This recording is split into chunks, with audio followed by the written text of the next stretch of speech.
never seen a rope. Pop out like the boogeyman, thought you seen a ghost. Yeah, pressure, so pressure, no pressure. He's over here recording, no pressure, so impressive. Yeah, I'm pressure. What is the big old deal, man? We are back cracking for another one. You already know it's your boy Don Mello.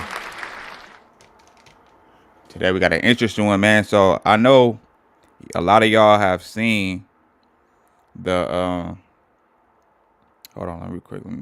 So I can see this chat. All right, so I know a lot of y'all have seen the Diddy documentary. I haven't personally, not yet, because I'm still watching this other show. I love to binge watch a lot of shows. So like if I'm ever into a show, I like to finish that show from top to bottom, pause, and then move on to another show. Cause like when I'm watching a show, I'm immersed in that world. I feel like I know these niggas. So and I don't know if some of y'all don't. I don't know if y'all know about that one show. Cause the show I'm watching right now, currently, I'm on season 5 of what's that shit called? Animal Kingdom. Now I didn't know that this was an old show. I didn't even know this was an old show. But apparently I'm late to the party. You know what I'm saying? But the show is crazy. So I've been locked in on that. But once I'm done with that, I plan to watch the documentary. But we finna go ahead and get into this content. So make sure y'all like this video. Let's go.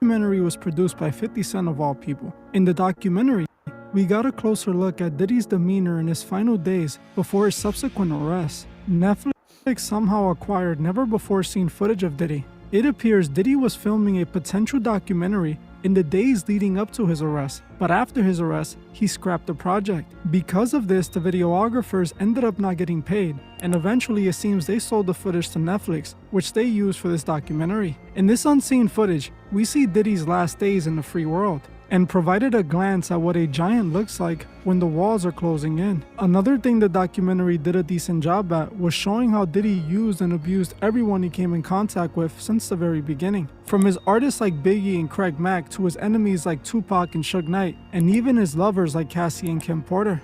Diddy abused them all. This documentary shows why Diddy is truly a monster, with those who spoke in his documentary confirming many of the allegations made against Diddy. Hey guys, I hope all is well. Welcome back to The Truth Is, where I drop new videos exposing the truth weekly. In the description, I want to thank and in the middle of it. The symbol is actually called the triquetra. Hey, you noticed that? I know. Listen up. If staff abused you while you were locked up in juvie, you are not just stuck with the trauma. You could be looking at 300 grand or more. That's real money, not Monopoly cash. And most of these cases, a lot of people get molested behind them walls because God. And in the middle of it. So peep that necklace, bro. So the thing he just mentioned, where he showed that symbol, I remember seeing that same exact symbol on, I think it was a TV show called Witches or Bewitched or something like that. It was like these three females. Like they were like sisters or something like that, and they were all witches. They used to come on channel 13. But one thing I've been noticing with Diddy, man, he been involved with a lot of, like, especially around the time of him getting ready to go to jail. As y'all know, he got that big tattoo. It's like a demonic tattoo on his back. Then not only that, now he's wearing, this necklace that represents what it represents. The symbol is actually called the triquetra, and in the occult world, it is used as a protection amulet. I don't think there's even a need to say what this chain also represents. We already know Diddy is a member of the club. I do find it interesting that they opened this documentary with that footage, showing Diddy squeezing on the chain like he truly felt it was protecting him. This shows how deeply Diddy was involved in the mystical, proving my point that I have been making since 2021, that a lot of the evil Diddy does is rooted in the spiritual world. There is something truly evil powering Diddy's actions. Another part of the interview that I found important was the charity basketball game Diddy hosted that ended in tragedy. Diddy cost the lives of his fans over 20 years before Travis would. The documentary implied that Diddy set up this charity basketball game and overhyped it. This led to the event going over capacity and causing crowding issues. With the lack of staff and the surge of people coming in, the event ended in several people losing their lives, being crushed by mobs of people. In the documentary, they demonstrated how Diddy refused to take any accountability, refusing to acknowledge that he was at fault for 9 people losing their lives at an I think this is the same event that his old security was talking about, if I'm not mistaken. I think this is the same event where, or it could be a separate event though, because he did say he warned them about it or whatever. So I don't know, this could be a separate event, but still. Event he hosted and planned. Something that really stuck with me was the fact that when Diddy went to create Bad Boy Records, he decided to put the company under his mother's and his best friend's names. He did this to protect his assets just in case the families of the victims who lost their lives would attempt to sue him. This showed that Diddy genuinely didn't care about the 9 people who lost their lives at an event he set up. He was responsible for keeping the event at capacity.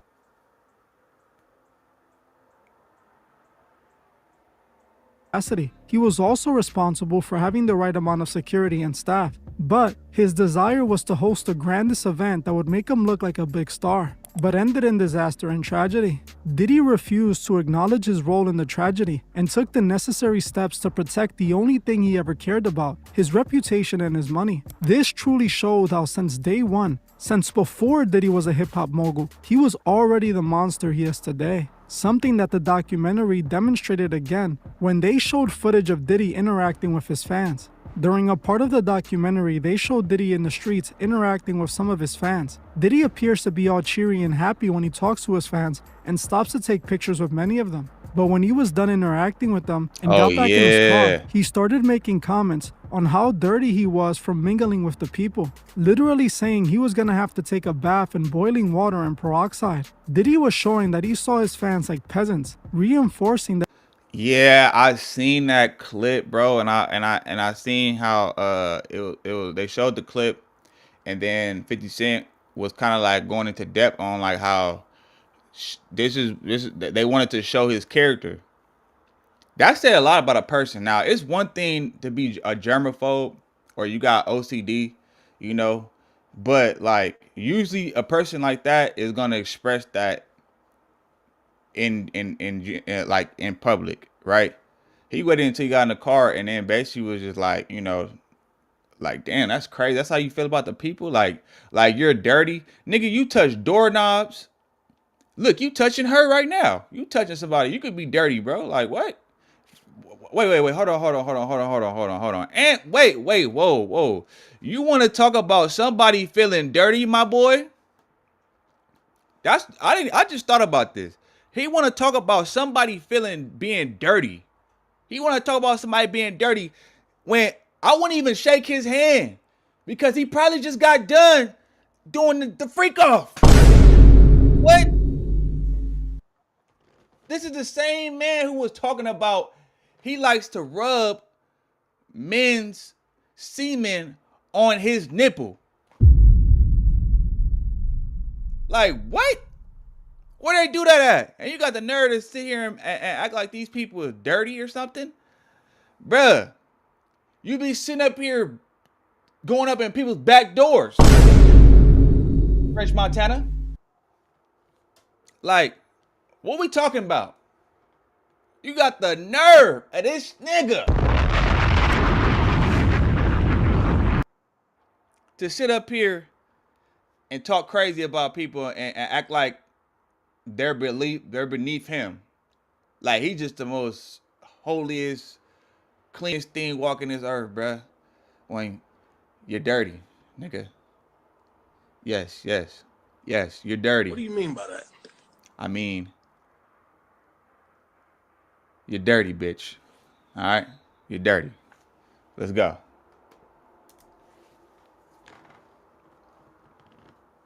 that he uses everyone he comes in contact with, even his fans. He uses his fans to make money and to feel like a god, but deep down, he's disgusted by them and feels dirty after interacting with them. His love for the fans is all fake. It's just a part of Diddy's manipulation. The next important part of the documentary was the segment about Tupac. Last year, the world discovered that Keffe D was finally arrested for the death of rapper Tupac. For years now, Keffe D had openly admitted to being a part of the situation that led up to his death. A death that not only Keffe blamed on Diddy, but also others involved in the situation. In the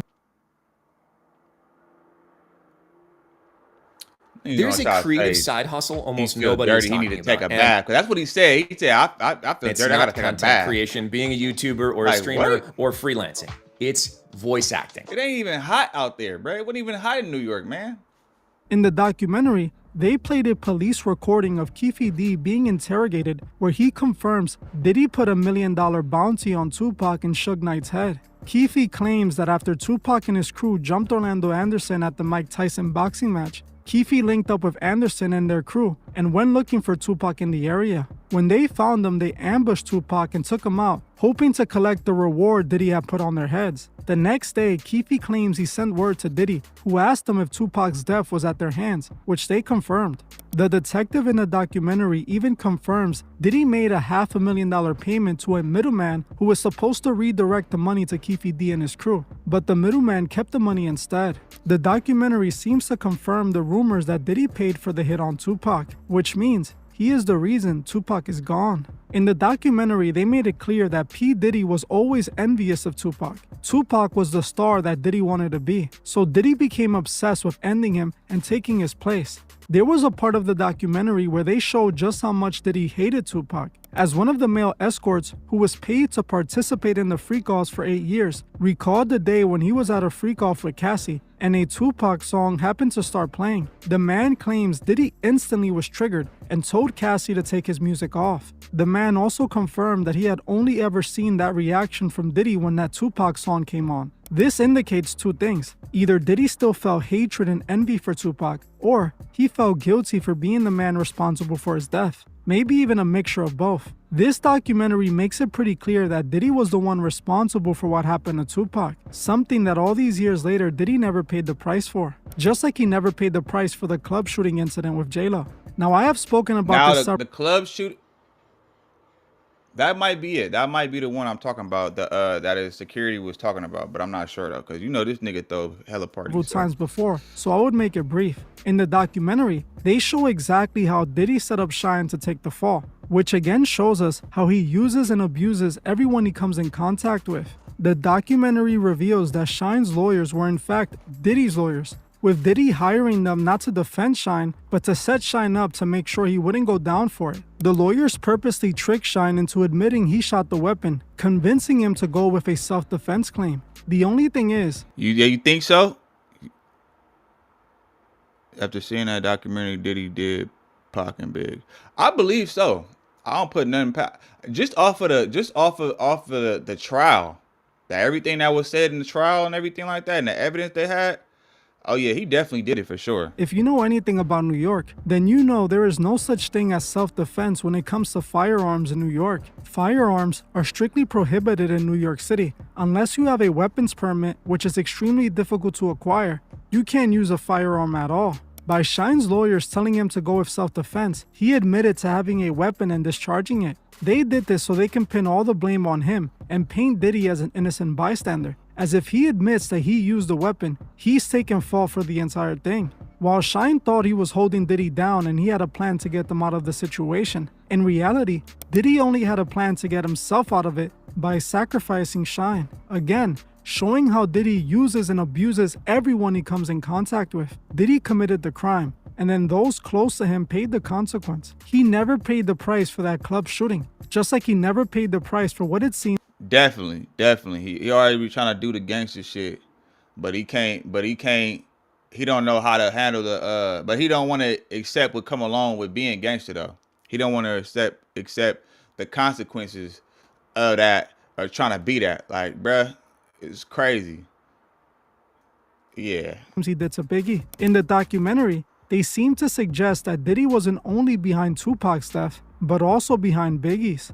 Those being interviewed claim that although Diddy pretended he was close friends with Biggie, he never claims he did to Biggie. In the documentary, they seem to suggest that Diddy wasn't only behind Tupac's death, but also behind Biggie's. Those being interviewed claim that although Diddy pretended he was close friends with Biggie, he never truly was. Instead, he was actually jealous of Biggie because he was the star and was talented. Diddy always wanted to be the star. He always wanted to be praised. So he didn't like that Biggie was getting all the attention that he desperately wanted. This was clearly depicted in the documentary when they claimed Diddy heard Biggie was chosen to be on the cover of the Rolling Stone magazine. So he stole the cover from Biggie and had them feature him instead. Parts of the documentary seem to suggest that Diddy also set Biggie up to die on the trip to Cali. Biggie met his demise after he went to Cali after the death of Tupac. And I remember, I seen an interview, and I think it was, I can't think of bro's name, bro, but his old security guard, and he was speaking on how Diddy wanted to, what do you say? He lied and said Big was to be in LA when Big wanted to be in LA when he didn't. None of Bad Boy wanted to. Exactly. Like, why would he want to go to LA knowing that it's all this beef going on, knowing that it's a war going on right now between the both coasts? Like, what? And he made it seem like he had to go there for his album, whatever the case is. But I remember Diddy talking to Diddy's security guard, his old security guard, talking about how Diddy was saying basically that he basically wanted to get Big and Pac out the way because it was messing up money or something like that, or it was a reason why he said it though. But like, yeah, it was. Yeah. Nobody ever understood why Biggie would even dare go to Cali after Pac's death, as they had been beefing right up to his death. Many people felt that Biggie and Diddy set Tupac up in that quad studio situation. So when Tupac was killed, fans of Tupac naturally hated both Biggie and Diddy, especially on the West Coast where Tupac was based. So Biggie deciding to go to Cali after Pac's death was a death wish. But for some reason, Biggie still chose to go to Cali and never returned home. After he died, people asked Diddy why he allowed Biggie to go to Cali. Diddy always denied any responsibility and claimed that he was just following Biggie's lead, insinuating Biggie was the one who wanted to go to Cali, not him. Those in the documentary debunked this though, recalling that it was all Diddy's plan to take Biggie to Cali, despite all the warnings that they wanted his head out there. Biggie even refused to go at first, but Diddy was persistent, convincing him to go to Cali, and while they were there, Gene Deal, good looking, Pops. Yeah, Gene Deal. That's his name, Gene Deal. So if y'all like watching this, man, make sure y'all go and look up Gene Deal and a lot of his interviews, because he was exposing that was like Diddy's like right hand security, like that was like his main security guard back in the day. And he was expressing how Diddy wanted to get Pac and Biggie out the way, because I guess it was like messing up his money or whatever the reason was. But he definitely had those sentiments saying basically he wanted to get them out the paint for sure. To his appearances he had outside of Cali to make sure Biggie stood out there longer. On top of this, in the documentary, a former employee of Bad Boy claimed Diddy tried to scam Biggie's legacy after his death. The former Bad Boy employee claimed that Biggie had just re-signed with Bad Boy right before his death, but after he died, Diddy needed his estate to sign the deal since they now represented him. So Diddy tried hiding new terms that favored Bad Boy in the contract by switching out pages of the original contract with new pages that Biggie had never agreed with. When the employer refused to scam Biggie's family, Diddy shortly fired him, and possibly did it anyways. So not only does this documentary suggest Diddy was responsible for Biggie losing his life, but on top of that, they accuse him of trying to steal his money after his death. But the most shameful thing Diddy did was milk Biggie's death, dropping songs and launching his own music career using his death as marketing. He never cared about Biggie. All he cared about was money and his ego. Another thing the documentary did a good job at was demonstrating how Diddy used and abused Cassie like everyone else. The documentary showed how Cassie was only 18 when she crossed paths with Diddy. He then used the power dynamic between employee and boss to take advantage of her, and ended up turning Cassie into his literal pleasure slave. They showed Capricorn Clark retelling how Diddy went after Kid Cudi when he found out he was messing with Cassie. Clark recalled Diddy using her as bait to threaten to hurt her if Cassie wouldn't return to him. This shows how Cassie was trapped, and it wasn't as simple as just walking away to get away from Diddy. Diddy kept her captive against her will. She didn't really have a choice. And we saw confirmation of that with the hotel footage, as when she tried to get away, Diddy didn't let her. People like to disregard Cassie's story because they claim she wanted it, and she only went after Diddy because Diddy didn't love her anymore, didn't marry her, and she never became a star. They say that she chose to get with Diddy and stood with him after seeing what he really was about. So because of this, they don't see her as a victim. But in my opinion, Cassie, while not completely innocent, is still 100% a victim. Ain't no telling. That's a cold nigga right there. He using your, and that's what a lot of these labels do, bro. Like, they'll sign you, and they'll give you, because I think Suge did the same thing that Aaliyah was doing. I mean, not Aaliyah. The same thing that Diddy was doing. Because I didn't know that he used big money to pay for the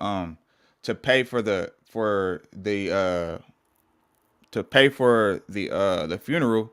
That's a cold nigga, but that ain't no different than these labels. Prime example, Suge Knight. You know, Tupac was, he was giving Tupac the car, giving him the house, the jewelry, the money, everything he wanted. But guess what though? That was coming out of his, that was, he didn't own none of that shit. And he was using, I guess, the money that he signed with it or whatever. Well, they do scandalous stuff like that. Like, how you gonna give me my own? How you gonna pay for that with your own money? Like, bro, when you the nigga who got him killed, man, it's just crazy. I don't know. Maybe, nah, I don't think Aaliyah got done that way as far as being abused, but maybe for sure,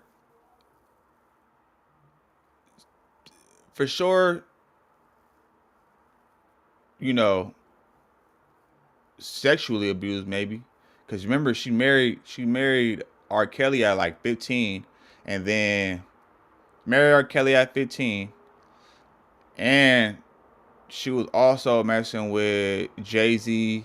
So ain't no telling, man. These niggas is crazy.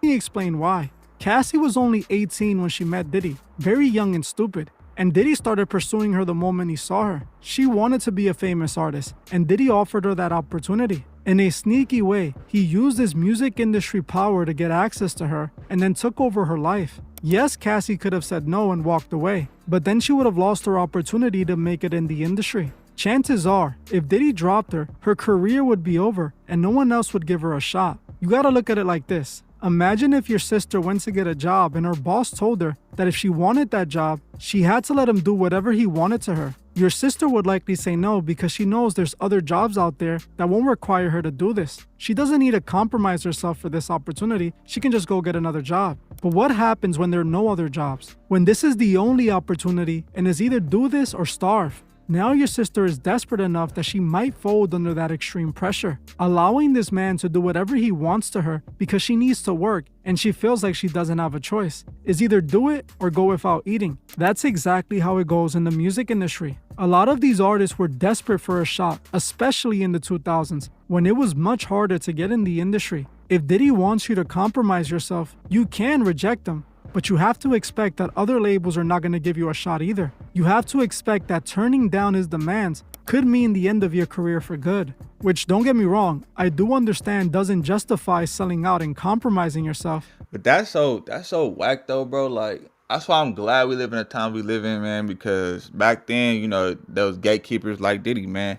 And the cold part about it is, it's like, not only will he shut down access to his resources, like the ones he's gonna give you, but then also he blackballing you from everybody else because he couldn't get his sexual desires off. That is diabolical. That is diabolical, bro. Because you couldn't get your rocks off, now all of a sudden I can't follow my dream as a singer. You gotta be kidding me, bro. Like, ain't no motherfucking way. That's crazy. And me personally, I don't think he got what he deserved, man. I think he got let off light, if you ask me. He got let off very light. like real easy. You know what I'm saying? What, trafficking charge? No, he didn't even get the trafficking charge. He got did he? No, wait, did he get sex trafficking? I think he did get sex trafficking. I gotta look it up because I seen it last night though. But still though, it's just like it's crazy, man, what this industry will do to you, and how these people will treat you just because for their own personal desires. Like that's the crazy work. It's one thing when it's about money, but there's another thing because like she ain't want to give you fellatio. She ain't want to do your freak offs. So she can't be what? That's sad, bro. But it does show why some of these artists willingly do it. Is either do what Diddy says or chances are they're not going to get another opportunity. And think about it, Cassie was only 18, still a naive teenager, and Diddy used her dreams against her to take advantage of her and turned her into exactly what he wanted. So yes, Cassie could have said no, but she was still very much a victim. The same way Kim Porter was a victim, and the same way Little Rod was a victim too.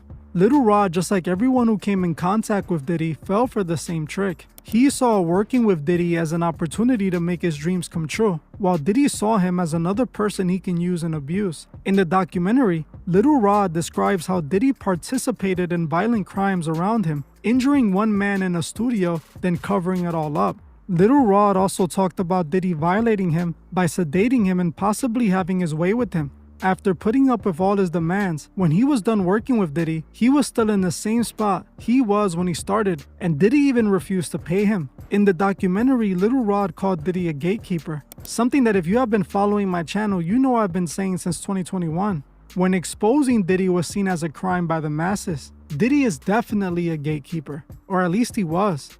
The same thing he did to Little Rod, he did to just about every person that ended in his web. He used them and abused them, and when he was done with them, he threw them away like trash. Everyone who participated in this documentary was afraid of Diddy. They all waited for Cassie to launch her attack and see how that went before they spoke up too. They all feared retaliation from Diddy. People say all these people deserve what happened to them because they chose to work for him. But ask yourself, what starving... Diddy knew who to play with though, because he wasn't going to, you see 50 Cent, 50 wasn't intimidated by that nigga at not one bit. He knew who to play with. He knew who to play with. And because you play with the wrong one, you mess around and get smoked, my boy. Like, everybody, yeah, you got money and everything, but shit. There's people out here that'll do you for a little less than nothing. You know what I'm saying? Just off of, man, what? Come on, man. That's crazy work. Artists in the 2000s would turn down the opportunity to work with Diddy. The moment Diddy asked any artist, they would all say yes, not knowing they were entering a trap. Once they were in that trap, Diddy made it difficult for them to get out of it, only releasing them once he was done using them. The most interesting part of the documentary was watching Diddy manipulate people and the media, telling people they had to fix the problem he created for himself. Get off the phone right now, and I am going to let you professionals look at the situation and come back to me with a solution.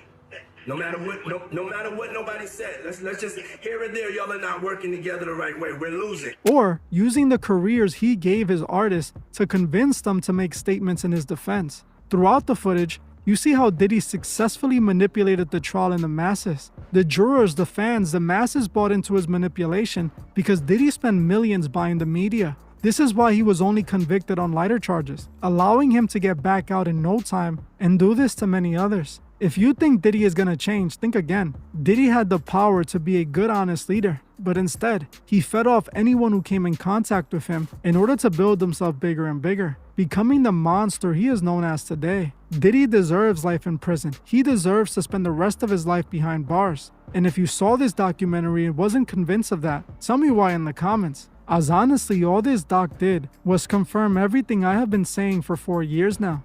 I pray Diddy one day can see the error in his ways and truly surrender to God and ask for forgiveness. How you gonna have like a demonic ass symbol necklace? We wearing that, but then at the same time you got a whole cross on your chest, bro. And then on your back you got this other demonic God on your back. Like, bro, this man is confused. And then on top of that, he's a fruitcake. Like, what? This nigga don't know what he want. He don't know if he want to be gay. He don't know if he want to be a gangster. He don't know if he want to be like, bro, you don't know if you want to worship God or Satan. Like make up your mind, my boy. That's crazy work, man. But anyway, though, man, let me know what y'all think in the comments. Oh yeah, Snoop. I didn't see that last comment, but you said Snoop is doing the same thing. These industry niggas, man. Exactly, bro. It's all fake. Like they just tell you what you want to hear, and then do what they want to do, and in the end, you're getting effed over, bro. That's the crazy part. So that's why it's even better. That's why I respect artists like Russ, LaRussell, you know, the G Pericos, the Nipseys, you know what I'm saying? Because they show you what the independent grind look like, where you ain't gotta be dealing with like this. Cause I guarantee you, well, I ain't gonna guarantee you, but no, I'll guarantee you this ain't the end. It's probably gonna be a lot more stuff coming out about a lot of other people too this next year, bro. As you can see, we seeing the industry fall before our eyes. And I have a feeling, don't quote me on it though, but I got a feeling that we might see something going on with Jay-Z and Beyonce soon too. Yeah, nah. Y'all ain't slick. Y'all ain't nah. You big and bad, right? Yeah. All right. We're gonna see. But anyway, man, that's my time. Y'all let me know what y'all think in the comments. I gotta head out. You know what I'm saying? If I don't end up doing another live tonight, I would definitely be doing a lot more content tomorrow.